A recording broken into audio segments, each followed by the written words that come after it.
Christopher Nolan vient de battre un record assez inédit et il faut en parler. Salut à tous, ici Reg, bienvenue dans les actualités cinéma, séries, un petit peu jeux vidéo de la semaine. Aujourd'hui, comme d'habitude, c'est pas un listing que je vous fais d'actualité, mais je vous donne mon avis sur l'actu et j'ai envie d'avoir le vôtre aussi parce que ça m'intéresse et je réponds à vos commentaires ou directement en commentaire ou j'en fais des vidéos dédiées. Et cette semaine, beaucoup d'actualités et je précise juste qu'il n'y aura pas de vidéo actualité ce jeudi, contrairement à d'habitude parce que j'ai trop de vidéos à faire et j'aurai pas le temps, mais vous inquiétez pas, semaine prochaine, il y aura toutes les actus en une seule vidéo comme cette semaine parce que la semaine dernière j'avais pas non plus fait de vidéo le jeudi. Vous n'allez rien louper. Avant de commencer cette vidéo, j'aimerais remercier le partenaire officiel de celle-ci, CyberGhost VPN et ses 38 millions d'utilisateurs et presque 5 sur 5 sur Trustpilot. Vous les connaissez, c'est le meilleur moyen de soutenir la chaîne et c'est un service utile que j'utilise tous les jours. C'est simple, je vous mettrai dans la description le commentaire épinglé des sites internet qui vous disent dans quel pays se situe le film que vous voulez regarder. Ensuite vous changez. Canada, États-Unis, Royaume-Uni, Belgique, Suisse, Italie, peu importe, vous allez avoir la VSTFR et même la VF dans certains cas. Quelques exemples, vous avez de très bons films sur Netflix comme Je suis toujours là, par exemple, mais aussi Paddington au Pérou ou encore La chambre d'à côté. Si vous voulez voir des films comme Conclave, il faut aller sur Amazon Prime Video. Sur Disney+, vous allez avoir accès à des films comme Captain America Brave New World qui sera disponible à la fin du mois, mais aussi Un parfait inconnu déjà disponible ou encore Mufasa. Sur Paramount+, qu'il faut utiliser depuis l'application Paramount et si vous avez Paramount via MyCanal, connectez-vous à l'application Paramount avec votre compte Canal.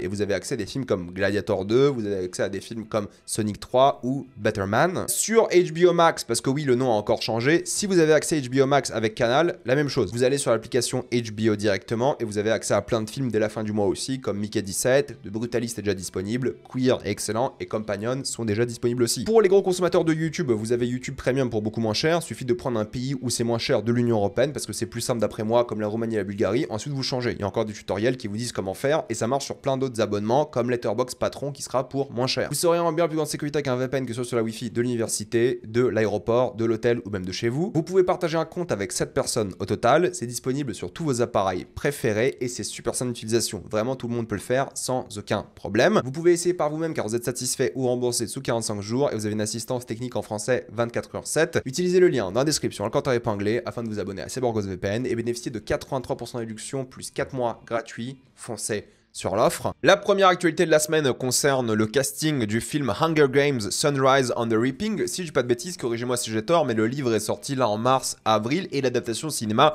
devrait sortir du coup fin d'année prochaine. Le tournage va commencer cet été et Glenn Close a rejoint le casting. Maya Hawke aussi qui va reprendre du coup un rôle de la trilogie qu'on connaît déjà.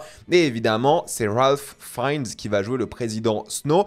Et écoutez, moi j'ai vraiment beaucoup aimé le précédent Hunger Games. Le prequel qui était sorti, pour moi c'était le meilleur de la saga. Donc vu le casting, vu le fait qu'ils ont vraiment bien compris comment réussir les Hunger Games depuis le précédent film, j'y crois. Et honnêtement, ça me donne grave envie. Pourtant, je suis pas fan de Hunger Games. Je trouve les 4 films globalement très inégaux, mais là le dernier m'a donné envie, donc ça, j'ai hâte de voir ce que ça va donner. Apparemment le livre est vachement bien, et c'est, si je dis pas de bêtises, un prequel sur le personnage de Haymitch, donc très curieux de voir ça. J'ai hâte de voir ce que les fans en pensent des bouquins, des films, parce que moi ça me donne grave envie, alors que je suis pas spécialement un fan. Quelques informations concernant du coup le cinéma français pour ceux que ça intéresse. La fréquentation des circuits français en 2024, c'est les chiffres officiels du CNC.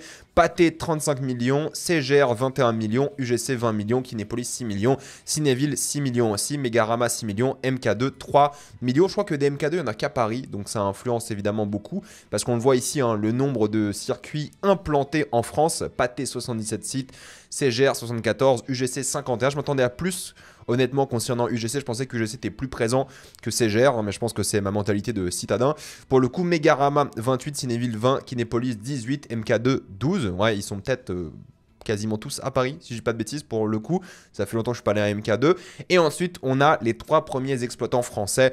Pathé 857 écrans, CGR 710 et UGC Cinéma 526. C'est assez intéressant, voilà, je voulais juste partager ça pour ceux qui étaient curieux. Et concernant le cinéma de manière générale et de manière mondiale, il y a 4,8 milliards de billets, tickets de cinéma qui ont été vendus dans le monde en 2024. C'est 500 millions de moins qu'en 2023. Je pense que 2023 était une année assez spectaculaires avec le phénomène Barbenheimer, Mario, et je pense aussi qu'il y a une mode dans le sens où les cinémas deviennent un endroit pour l'événementiel. Voilà, on va voir des événements au cinéma aujourd'hui.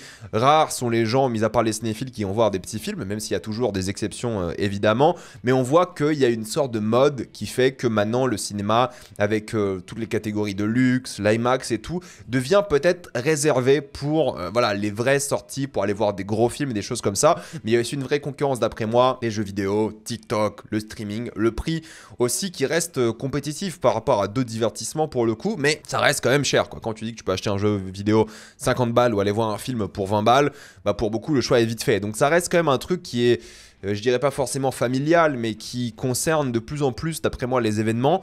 C'est ok, je pense qu'il y aura toujours des gens pour aller voir des petits films et tout, et c'est cyclique. Je veux dire, ouais, la 2024, on a fait moins de ventes à l'international, la manière de consommer a changé des gens, peut-être les gens préfèrent plus le VOD, on l'a vu aux États-Unis, la VOD explose de plus en plus ses chiffres. On dirait l'époque du Blu-ray, où tu sortais des Blu-ray, du DVD, ça faisait encore plus d'argent, là c'est la VOD qui cartonne. Donc oui, c'est un changement de mode, de consommation des gens, de comment ils regardent des films et des choses comme ça. Ça me choque pas, honnêtement, c'est cyclique. Je veux dire, peut-être cette année, ça va être 5 milliards de ventes dans le monde, peut-être moins, peut-être plus. Le cinéma ne va pas mourir, ne vous inquiétez pas. Je pense qu'on est loin de tout ça. Les craintes ont commencé avec le Covid. Mais non, je pense que ça sera jamais au niveau d'une salle d'arcade, hein, par exemple. Beaucoup le disent, hein, cette comparaison à chaque fois. Je pense que le cinéma a encore de beaux jours devant lui. Tout dépend des films. Je veux dire, s'il y a des gros films qui sortent, eh bien, les gens vont aller en salle. Tout dépend du cinéma, tout dépend de l'offre. Et puis basta. Je pense que ça joue beaucoup. Ah oui, la situation économique n'aide pas. Les gens sont de plus en plus pauvres et les prix augmentent petit à petit au cinéma, même s'ils commencent à faire des offres pour, on va dire, motiver les gens à aller en salle, surtout aux États-Unis où les gens vont plus du tout en salle comparé à d'autres pays. Bon, moi j'y crois, honnêtement, c'est pas un souci, c'est pas un drame, vous inquiétez pas, parce que j'ai vu plein de gens dire ouais, c'est la fin du cinéma. Non, c'est cyclique, hein, je veux dire, d'année en année, ça va augmenter, descendre. Le cinéma a toujours fonctionné comme ça. Le cinéma, d'après moi, ne va jamais disparaître, ne vous inquiétez pas. Alors en ce moment, c'est le Festival de Cannes, pour ceux qui le savent pas, c'est donc Robert De Niro qui a reçu une palme d'honneur pour sa carrière. Elle a été donnée par évidemment Leonardo DiCaprio. Il y a aussi Denzel qui, je crois, a reçu une palme d'honneur, si je dis pas de bêtises, c'était une surprise, ça pour le coup. Donc je parlerai de Cannes de manière générale dès la semaine prochaine ou dès la fin de semaine quand on aura les prix et des choses comme ça. Et je suis pas à Cannes cette année, j'ai jamais été à Cannes d'ailleurs. Peut-être j'essaierai d'aller l'année prochaine, on verra bien. J'aimerais bien le faire au moins une fois pour dire que je l'ai fait, à voir. Mais le festival a aussi fait une petite polémique concernant le dress code qui a changé, mais surtout pour les femmes. Les femmes n'avaient plus le droit d'avoir des tenues transparentes où on voyait voilà, leurs parties intimes, disons, leur poitrine majoritairement. Oui, bon, ce genre de truc, honnêtement, je peux comprendre. Le festival va avoir une image de décence, de prestige, de luxe. C'est un peu toujours dommage que ça concerne que les femmes, en général. C'est un peu dommage, même s'ils ont, on va dire, facilité les règles pour les talons, parce qu'avant, les talons étaient obligatoires. Là, c'est plus le cas, même si les baskets sont interdites. Bon, c'est le genre de truc où tu dis, c'est pas si grave que ça, c'est ok, le festival fait ce qu'il veut. Mais d'un autre côté, ça m'inquiète un petit peu par rapport, vous savez, à la société de manière générale, parce qu'avant c'était autorisé. D'un coup, la nudité, entre guillemets, c'est moins autorisé. Pourtant, il n'y a jamais quelqu'un qui s'est baladé à poil, hein. Il y avait quelques trucs un peu dénudés, d'accord, mais bon, c'était pas non plus... c'est bon, société puritaine, on a compris, c'est pas une paire de seins qui va vous tuer, si une artiste veut venir un peu plus, avec une robe un peu plus transparente, c'est pas la fin du monde, moi je trouve. Après, ce festival, il fait les règles qu'ils veulent, même si ça m'inquiète un petit peu, voilà, pour l'avenir du monde, entre guillemets, j'exagère un petit peu quand je dis ça, évidemment. Je trouve que c'est une règle stupide. Après, ils ont aussi interdit les robes longues, mais ça, c'est pour la circulation et tout. Bon, à la limite, je peux comprendre, mais pareil, robe longue, s'il y a quelqu'un qui s'en occupe, parce qu'en général, quand les stars ont des robes longues, il y a quelqu'un qui s'occupe de la robe, c'est pas gênant non plus, quoi. Bref, c'est des règles, je trouve un peu connes, que je trouve pas non plus hyper dérangeante, hyper problématique. Voilà, je m'en fous un petit peu, honnêtement. C'est pas extrême comme règle, mais c'est juste, voilà, avant c'était autorisé, maintenant ça l'est moins. Vu comment la société devient de plus en plus puritaine, ça m'inquiète un petit peu tout de même. On a aussi eu l'annonce du coup qui profite du Festival de Cannes pour dire officiellement pas sélectionné de Fatal Bazooka 2. Donc Bazooka, la suite qui sortira en 2026. On savait que le film était prévu. Là, on a une affiche officielle. Honnêtement, je m'inquiète un petit peu. Je m'inquiète un petit peu parce que je pense que ça va faire un film de gros boomer en mode ouais, le mec se réveille, je sais pas entre guillemets, se réveille à une époque nouvelle, politiquement correcte, woke et tout.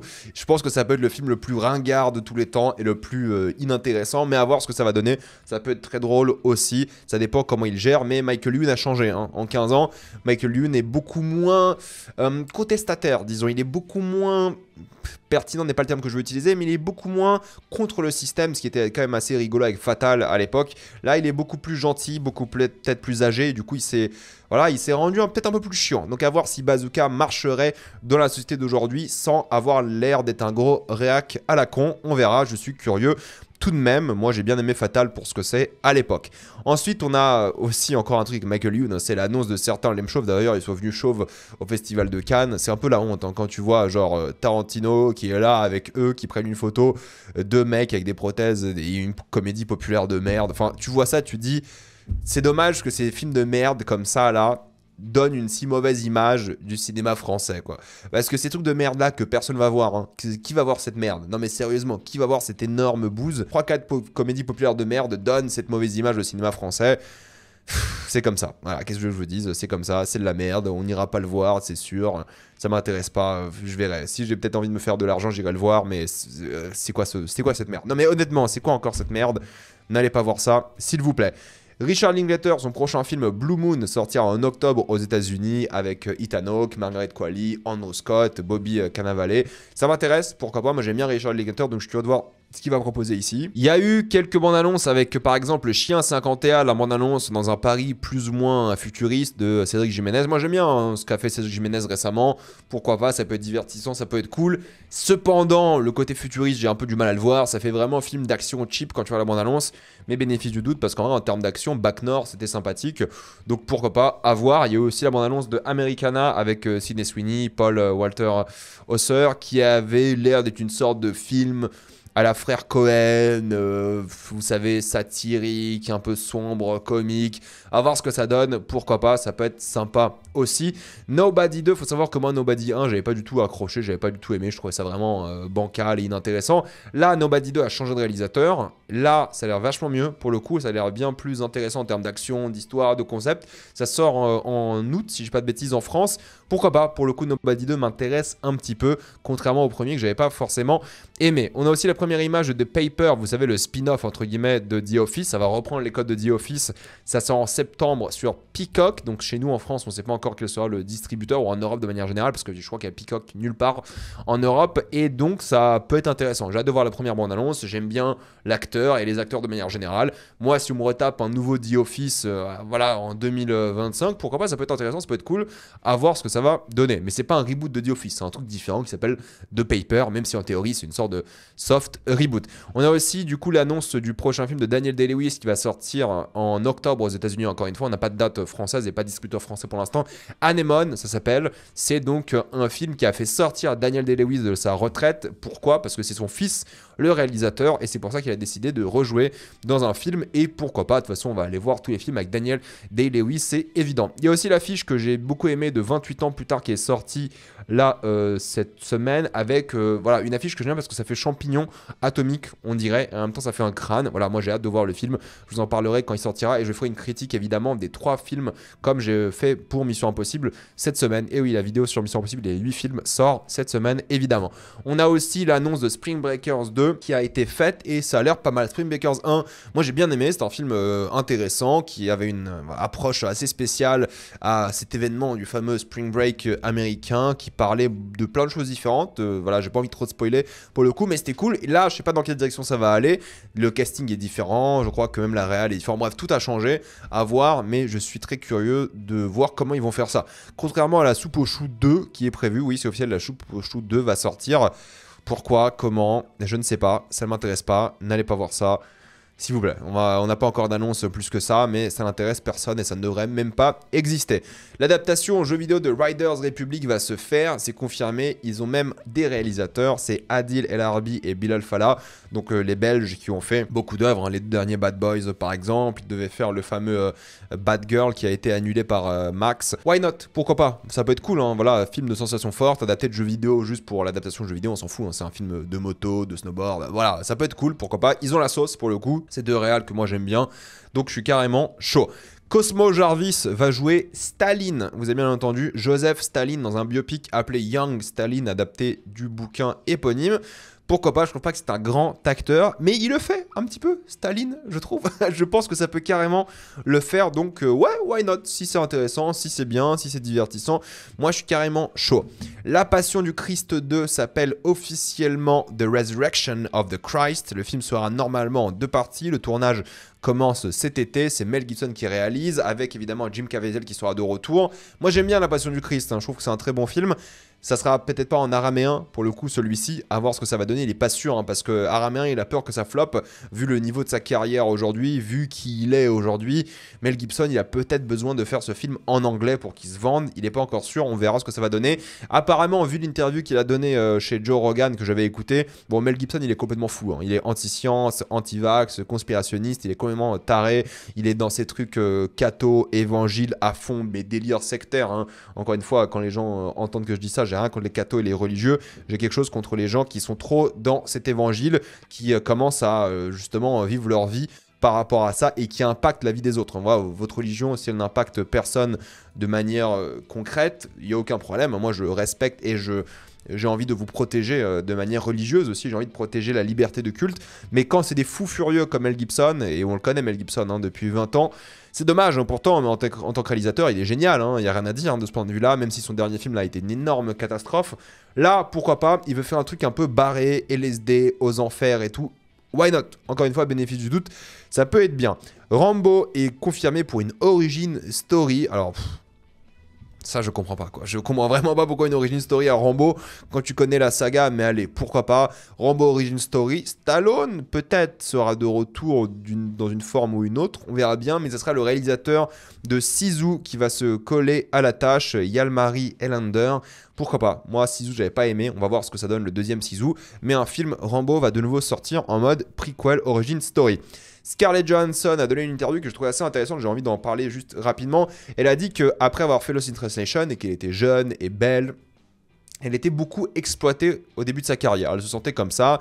Mais d'un autre côté, ce qui était assez paradoxal, c'est ce qu'elle dit elle-même, c'est que c'était une femme, enfin, devenait une jeune femme, une jeune adulte, une adulte même. Elle voulait se mettre en avant, elle voulait se sentir fière d'elle, de son corps, de qui elle était, grandir, que le monde la voit grandir et tout. Mais maintenant, avec du recul, elle ressent cette exploitation, elle sent vraiment qu'elle était exploitée, même si à l'époque, elle aimait ça.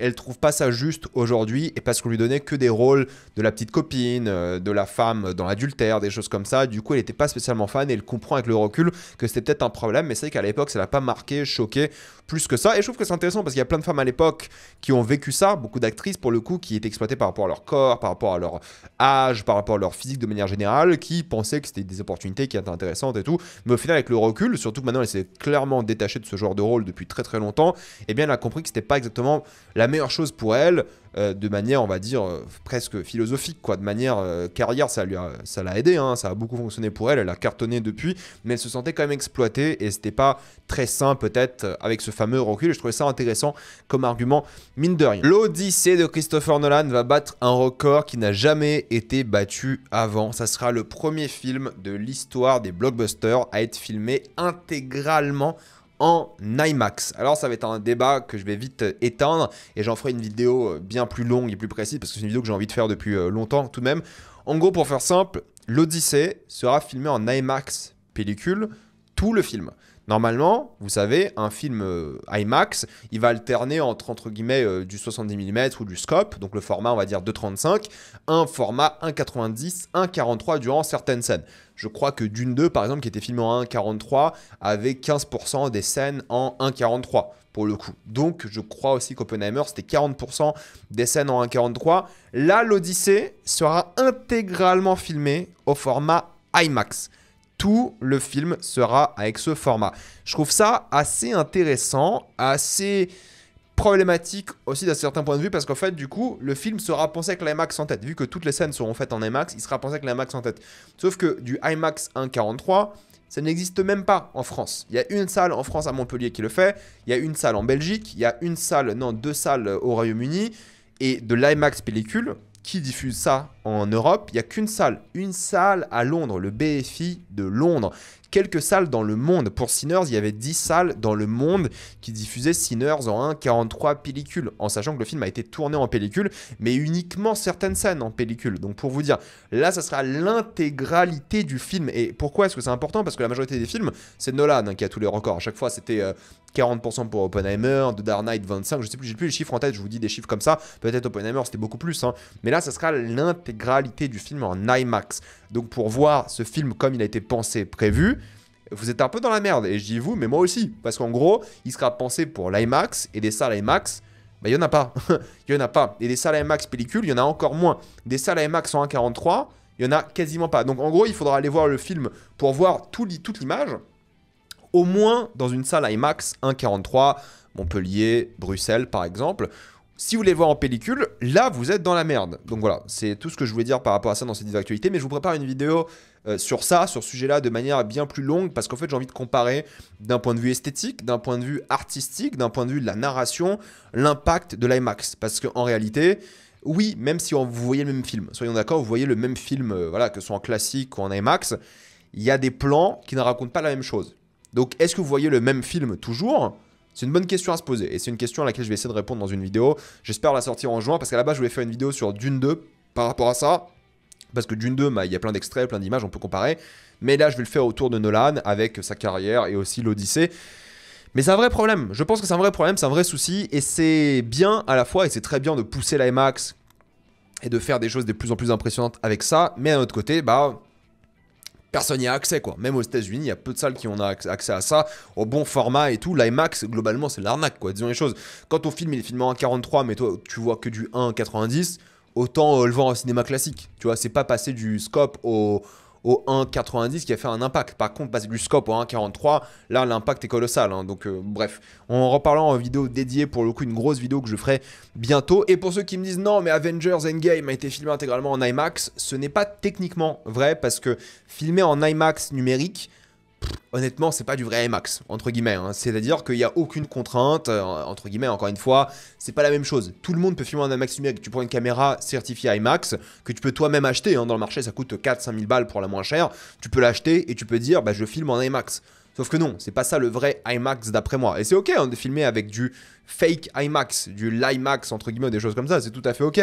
Mais c'est juste pas du vrai IMAX. Et c'est ok aussi. Donc Avengers Endgame, l'IMAX numérique, pour moi, ça compte pas dans du vrai IMAX. Et pourquoi j'ai dit blockbuster, c'est qu'en fait, il y a beaucoup de films, de documentaires, donc des documentaires animaliers, par exemple, qui sont filmés en IMAX pellicule pour plein de séances spéciales, comme au Futuroscope, comme à la Géode. Là, c'est filmé en IMAX pellicule, du coup, l'intégralité du documentaire. Donc voilà, c'est filmé de A à Z avec ce procédé et c'est hyper impressionnant, évidemment. Je vous en parlerai bien plus en détail avec les pour et les contre dans une vidéo bientôt. Destination finale, Bloodlines cartonne 100 millions au box-office international pour 50 millions de budget. C'est de loin le meilleur démarrage de la saga. La saga reprend très bien après 15 ans d'absence. Donc je pense qu'on va se taper des destinations finales, ouais, tous les 2-3 ans. Parce que là, vu le succès, ça va peut-être même aller chercher les 300 millions. Énorme carton, mine de rien. Et en vrai, c'est mérité parce que pour moi, c'est le meilleur de la saga. Ensuite, nous avons Jude Law et Andrew Garfield qui vont jouer dans une mini-série Apple TV+, basée sur un podcast appelé Wild Things. C'est grosso modo 2 magiciens à Vegas qui doivent changer la ville avant qu'une tragédie frappe. Je me suis pas renseigné plus que ça, j'ai envie de me garder un peu la surprise, mais ça peut être pas mal, ces 2 acteurs assez exceptionnels.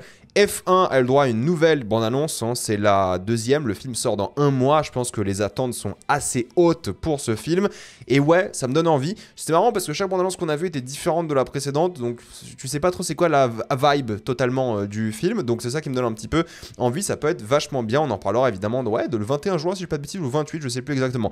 Michael J. Fox sort de sa retraite d'acteur pour jouer dans Shrinking saison 3, ça fait toujours plaisir de revoir un Michael J. Fox évidemment, et Shrinking c'est vachement bien, donc pourquoi pas, j'ai hâte de voir ce que ça va donner. Spider-Noir a eu le droit à ses premières images pour le coup avec Amazon Prime qui va diffuser la série dès l'année prochaine. Elle sera diffusée en noir et blanc mais aussi en version couleur, vous allez avoir le choix. C'est Nicolas Cage évidemment qui joue le personnage principal, donc je suis très curieux de savoir ce que ça va donner. Honnêtement ça m'intéresse beaucoup, je pense que ça peut être clairement bien, donc je suis carrément chaud pour ça. Fallout saison 2 a une date de sortie, c'est marrant parce que j'ai sorti ma vidéo par rapport à ça la semaine dernière, j'avais dit ouais on n'a pas de date de sortie, ce sera peut-être janvier, février si on a la chance.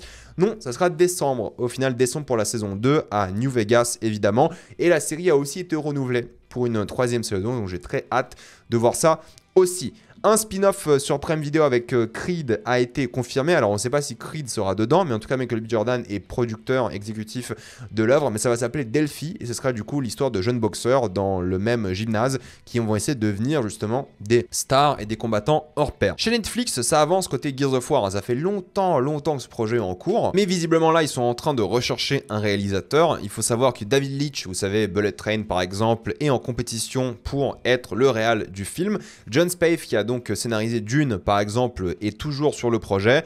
C'est Batista qui voulait faire le rôle principal, on verra si ça va se faire, peut-être il est peut-être un peu trop vieux maintenant, je sais pas, mais en tout cas oui, Gears of War devrait bien sortir dans les années qui viennent, ça avance pour de vrai cette fois-ci. Bridgerton a été confirmé pour une saison 5 et 6, pour ceux que ça intéresse, Bridgerton aura encore plus de saisons, voilà, moi j'ai pas regardé, mais pour les fans ça peut clairement faire plaisir, de même pour The Diplomat qui était renouvelé pour une 4e saison aussi, alors que la saison 3 n'est toujours pas sortie, donc il croit vraiment à ce projet. Chez Disney, c'est Glenn Powell qui aura bientôt le droit à sa série qui s'appelle Chad Powers, qui apparemment est une sorte de comédie inspirée d'une histoire vraie. Ça peut être très cool, on n'a pas encore eu beaucoup d'images, beaucoup de bandes annonces, mais Glenn Powell est assez génial, je pense que c'est un super acteur, je pense qu'il peut cartonner, surtout dans un rôle comique comme ça sortirait fin septembre chez nous aussi en France normalement, donc je suis grave chaud pour ça, ça peut être très cool. Comme la série De Bear, la saison 4 qui va sortir normalement le 25, techniquement 26 juin chez nous, parce que vous savez c'est en décalage par rapport aux États-Unis, parce que c'est dans la nuit chez nous et le soir chez eux, mais ça sort bel et bien cette fois-ci les 10 épisodes d'un coup,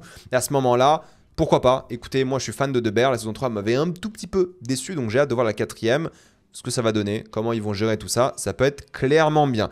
Alien Earth a aussi une date de sortie, pour le coup c'est le 12 aux États-Unis et c'est le 13 août chez nous. Il y aura normalement, si je dis pas de bêtises, 8 épisodes, peut-être 10 à revérifier. Je ne sais pas si on a la confirmation pour l'instant, mais voilà, j'ai hâte. J'adore Alien, vous me connaissez, j'adore cette série, j'adore cette franchise de manière générale, donc j'ai très hâte de voir ce que ça va donner. J'espère qu'on en parlera semaine par semaine, mais je suis pas encore sûr pour l'instant, mais on en parlera, ça par contre c'est évident.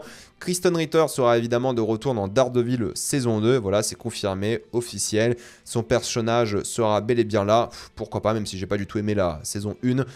Ça peut être bien, on verra bien ce que ça va donner. Wonder Man, ça sera en 8 épisodes de 30 minutes en décembre. Et écoutez, moi les séries Marvel, Disney, ça m'intéresse pas vraiment. Mais là, vu les acteurs qui seront présents, vu le concept, je pense que ça peut être fun. Donc pourquoi pas. Par contre, Iron Heart, dont la bande-annonce a été diffusée, là, c'est mort de chez mort. Là, je vous dis tout de suite, je sais même pas si je vais regarder. Ça a l'air tellement banal, lambda, inintéressant. Je n'en peux plus. Pour le coup, c'est l'overdose la plus totale de ce genre de truc. Donc, si le bouche à oreille est bon, je regarderai.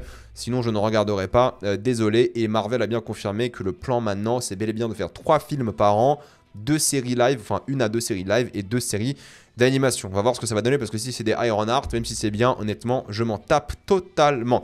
Percy Jackson saison 2 sortira bel et bien en décembre 2025, ça c'est cool, j'ai hâte de voir la saison 2 parce que la saison 1 pour moi était imparfaite, mais j'ai envie d'y croire pour cette deuxième saison. Et Deliver Me From Nowhere, donc le film biopic sur Bruce Springsteen, devrait sortir en fin d'année, en tout cas aux États-Unis, et sûrement en début d'année prochaine pour nous, c'est le fameux biopic musical. J'espère que ça va être bien. Ensuite, on a Rick et Morty saison 8 qui sortira le 26 mai, voilà, la date de sortie a été annoncée assez tôt, je trouve, je pensais que ça allait sortir bien plus tard, mais voilà, pour les fans de Rick et Morty, moi je le regarderai, j'aime bien Rick et Morty, toujours, ça sera fin mai. HBO Max, alors là c'est l'énorme blague de la semaine. HBO Max, vous savez, c'était le nom avant de la plateforme Max. Mais maintenant, ça va s'appeler encore une fois HBO Max. À la base, c'était HBO Go, HBO Now, HBO Max, et maintenant ils sont repartis sur HBO Max. Moi je trouve ça ridicule, mais oui, le titre HBO Max est bien meilleur que le titre Max. Voilà, pour ceux qui étaient habitués à Max, ça va bel et bien changer, ça va de nouveau se rappeler HBO Max. Ils ont eu une campagne, voilà, un peu marketing sur l'humour, la comédie par rapport à ça pour faire passer un peu le changement de nom qui est stupide. Mais oui, ça va changer. Oui, c'est logique. Pour moi, c'était le nom, entre guillemets, parfait pour ce que c'est, quoi, HBO Max. À voir ce que ça va donner, est-ce que ça va avoir un impact. Je ne pense pas. Je pense que c'est juste un rebranding marketing, même si on commence à s'habituer à Max. Au moins là, on a le nom HBO et les gens commencent à l'associer à la qualité, même si ce ne sera pas toujours le cas. La bande-annonce de Superman a été diffusée, la nouvelle bande-annonce, et il y a plein de gens qui sont énervés pour plein de raisons différentes. Moi, j'ai un avis sur ça, c'est que j'aime bien le côté Superman qui se veut apolitique. Au fait, c'est juste un mec qui est certes citoyen américain, qui veut sauver des gens. gens, peu importe où il est dans le monde. Là, il a visiblement empêché une guerre, il a sauvé plein de monde et tout, mais ça crée des vraies crises diplomatiques. Pourquoi est-ce qu'un agent américain va intervenir dans des pays comme ça, et c'est lui qui sera face à ses propres convictions? Donc lui versus le monde, oui, il faut qu'il soit neutralisé, parce que voilà, c'est un mec qui n'écoute pas les pays, qui n'écoute pas le monde, donc il faut qu'il soit arrêté. J'imagine que ce sera ça le scénario, et de l'autre côté, lui, voilà, il veut aider le monde, il veut sauver toutes les personnes possibles, il veut arrêter des guerres, voilà, des gens allaient mourir, c'est ce qu'il dit dans la bande-annonce. Et moi j'aime beaucoup, hein, pour l'instant, David Corenswet,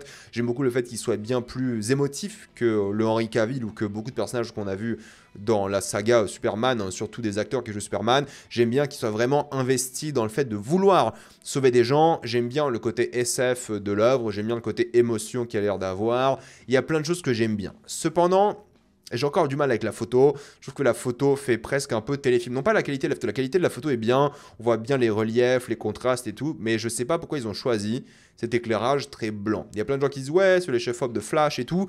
Bon, faut être honnête, hein, c'est le chef-op de Flash, certes, mais c'est aussi le chef-op de James Gunn. Il a fait Gardien Galaxy 2, 3, de Suicide Squad. Et Gardien Galaxy 2 et 3 avaient de la gueule. De Suicide Squad, pour moi, c'est genre l'une des meilleures œuvres de super-héros de ces dernières années. Ça avait vraiment de la gueule aussi. Là, pour le coup, Superman, je trouve pas que ça a de la gueule, malheureusement. Alors oui, c'est une vidéo YouTube, et c'est vrai que les bandes annonces, lorsque c'est des films qui sont vraiment éclairés comme ça, avec des lumières blanches, ça passe beaucoup moins bien pour le coup. Et il y a du contraste, hein, je veux dire, ça a de la gueule, mine de rien, mais je suis pas fan de l'approche direction artistique. J'aime bien le côté SF, j'aime bien, je pense, les acteurs qui vont jouer dedans à voir, mais le fait que ce soit aussi blanc comme ça, je m'attends pas à du Snyder, hein, loin de là, mais je sais pas, ça fait un peu téléfilm, mais c'est un peu dommage.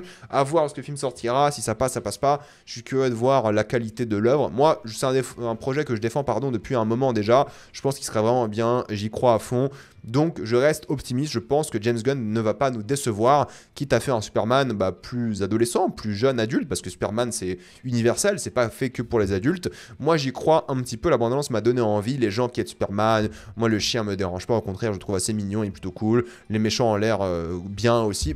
Ça a l'air bien, honnêtement ça a l'air bien, j'ai envie d'y croire, mais je suis un peu inquiet de l'aspect visuel. Il y a plein de choses que j'aimais, il y a un plan par exemple avec la caméra qui essaie de suivre Superman et la caméra n'est pas assez rapide pour le suivre. Il y a plein de petites idées comme ça de mise en scène que je trouve plutôt cool, donc à voir lorsque le film sortira dans quelques semaines, déjà dans 2 mois pour être précis, un peu moins même, donc j'ai hâte de voir ça. On a aussi la bande-annonce de Task, hein, une série avec Mark Ruffalo, série HBO qui sortira en septembre, voilà, d'investigation par le créateur de Mare of Easttown qui était une excellente série HBO avec Kate Winslet. Si vous l'avez pas vu, regardez là, la bande-annonce donne envie, la photographie est géniale, mieux que Superman, désolé, c'est facile, mais bon. Franchement, super bon annonce, j'ai hâte de voir ce que ça va donner. Je suis très curieux. Moi, j'adore Mark Ruffalo, j'adore HBO, j'adore Mare of Easttown, donc ça peut être que bien d'après moi. Ensuite, on a A Knight of the Seven Kingdoms qui a été décalé à 2026, qui est assez étrange parce que pour moi, sortir cette série l'été, c'était parfait. Genre, tu sors une série Game of Thrones l'été, l'année prochaine, tu en sors House of Dragon, parfait. Mais décalé. Je sais pas, pourtant, elle me semble terminée, je pense que c'est fini, mais elle a été quand même décalée, ce que je trouve assez particulier, assez étrange, mais bon, pourquoi pas, c'est leur choix, peut-être ils ont un meilleur plan derrière la tête, peut-être ils veulent laisser, je sais pas, la porte libre à d'autres séries pour cet été ou pour l'automne, je n'en sais rien, mais en tout cas, il y aura 2 séries Game of Thrones l'année prochaine, ce que je trouve quand même assez étrange, mais ça va se faire comme ça. En termes de jeux vidéo, on a Kojima qui a dit plusieurs choses, il veut faire un jeu vidéo où le personnage oublie ses compétences et comment jouer si le joueur n'a pas joué le personnage depuis longtemps. Je trouve ça un peu bizarre, mais à voir comment c'est intégré, parce que genre, littéralement, c'est le joueur qui subit ça. Quand tu te remets sur un jeu auquel t'as pas touché depuis longtemps, ouais, tu sais plus jouer. Bon, à voir ce que ça va donner. En tout cas, il a dit d'autres choses. Il a dit que son jeu Physint, ça sera pas avant 5 à 6 ans. C'est le cycle de développement des jeux AAA, c'est assez hardcore, mine de rien, c'est comme ça, 5-6 ans. C'est beaucoup de budget, beaucoup de temps de travail sur un jeu vidéo. Il n'y a pas de nouvelles, j'imagine, pour Audi. Le projet avec Jordan Peele, si je dis pas de bêtises. Bon, c'est normal, ça m'étonne pas, ce genre de truc. Et il a dit qu'il aimerait bien réaliser un film. Peut-être un jour, peut-être après Physint, il va se tenter à la réal de film. Ça peut être intéressant, pour le coup, vu ses jeux, vu sa manière de faire, sa mise en scène et tout. Why not? Et Death Stranding, visiblement, est prévu, le film, je précise, pour 2027. Mais c'est pas confirmé pour l'instant. Donc c'est toujours curieux de voir un gars comme lui cartonner de une. Je suis content parce qu'un mec qui fait des jeux qui sont pas d'énormes succès entre guillemets pour tout le monde, c'est-à-dire que des jeux qui divisent, qui plaisent à lui-même avant tout, qui cartonnent, c'est rare. Les AAA qui font 5-6 ans de développement, ils ont besoin de cartonner pour beaucoup de personnes pour être rentables. Là, tu dis ok, il sera dans son délire à lui et il va quand même cartonner et je trouve ça très bien et je lui souhaite du succès pour Death Stranding 2 que j'espère faire un jour.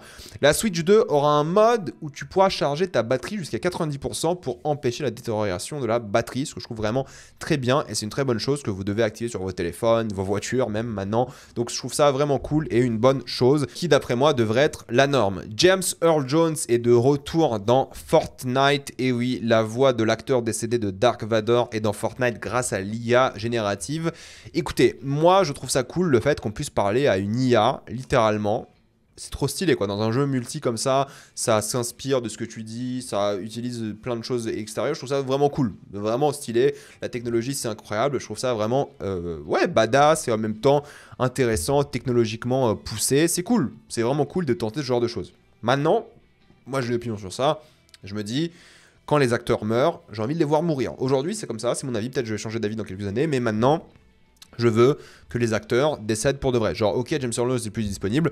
Bah, y a des gens qui peuvent faire la voix de Dark Vador. Il y a des gens qui peuvent la reprendre, qui peuvent faire les lignes de dialogue, ou voilà, ou en tout cas prêter leur voix à de l'IA et des choses comme ça. Alors, James Earl Jones, lui, l'a accepté avant son décès, avant sa mort. Il a dit voilà, bah, si vous voulez utiliser ma voix, allez-y, faites-vous plaisir. C'est lui-même qui l'a dit, hein, pas la famille. Donc, dans ce cas-là, c'est ok, tu vois. Mais quand même si c'est ok, je pense qu'on devrait prendre l'habitude de se dire ok, il est décédé, on peut embaucher quelqu'un d'autre. C'est pas grave, on n'a pas besoin de mettre sa voix en mode IA et tout. C'est pas être en mode contre l'IA, je dis juste que le but des acteurs, c'est aussi de mourir, entre guillemets, dans l'art, dans l'existence, et de reprendre des acteurs, de changer les choses et tout. Je suis pas fan de toujours utiliser des voix de personnes décédées, même si ça a été accepté. Encore une fois, il n'y a pas de problème, hein, je dis pas, mais juste c'est un avis personnel, je me dis, ok, passons à autre chose. Utilisons une autre voix, quelqu'un d'autre, c'est ok, c'est pas la fin du monde. Le but de l'art, c'est d'être renouvelé, de changer de monde à chaque fois et tout. Donc c'est un petit truc, hein, c'est du chipotage. En vrai, je m'en fous un petit peu, c'est autorisé par lui-même hein, avant son décès. Mais je trouve ça un peu glauque et malsain d'un certain point de vue, même si c'est ok pour lui. Bref, c'est mon avis, un peu de réac boomer par rapport à ça. Je trouve que c'est un peu bizarre. Mais bon, c'est pas un drame non plus. Par contre, le jeu Marvel 1943 de Rise of Hydra a été décalé de décembre 2025 à début 2026. On n'a toujours pas vu de gameplay, ce qui m'inquiète un petit peu en réalité. C'est comme les gens la semaine dernière qui m'ont dit « Ouais, mais regarde, dans GTA, on a vu du gameplay. » Quand je parle de gameplay, je parle de mécanique de gameplay. Je parle de comment on joue au jeu. Moi, ce qui m'intéresse, c'est de savoir comment on joue à ce jeu-là, comment on joue à GTA. J'ai envie de voir comment, manette en main, à quoi ça ressemble. Ouais, ok, de voir du vrai gameplay et pas des cinématiques, je m'en fous. Moi, je veux voir le jeu en réalité. Là, on n'a toujours pas de gameplay non plus, en soi, de vraies mécaniques de gameplay. Donc, on va voir ce que ça va donner dans quelques mois, j'imagine, ou peut-être au Summer Game Fest. Il y aura, j'imagine, des annonces et des bandes annonces de gameplay. Les sorties de la semaine, c'est Mission Impossible de Final Reckoning que je vais aller revoir aussi pour le coup pour sortir ma grosse vidéo Mission Impossible qui sortira ce week-end. Mais oui, je l'ai vu, la critique est évidemment disponible. Lilo & Stitch sort aussi cette semaine, je n'irai pas le voir parce qu'il n'y a pas de séance VO dans le nord de la France.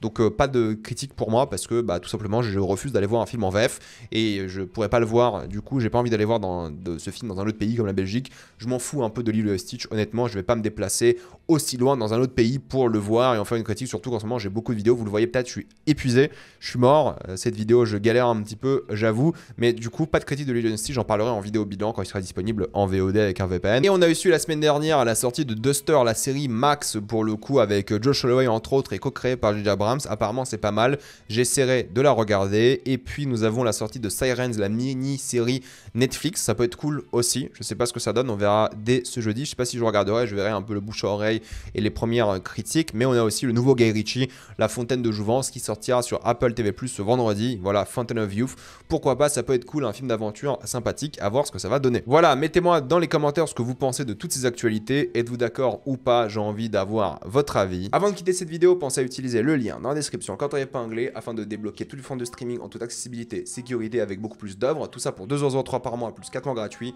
foncez sur l'offre. Pensez à vous abonner à la chaîne pour voir les prochaines vidéos, mettez un j'aime, ça aide beaucoup la chaîne, suivez-moi sur tous mes réseaux que ce soit Spotify, TikTok, Instagram ou Twitch, et moi je vous dis à la prochaine fois, salut à tous.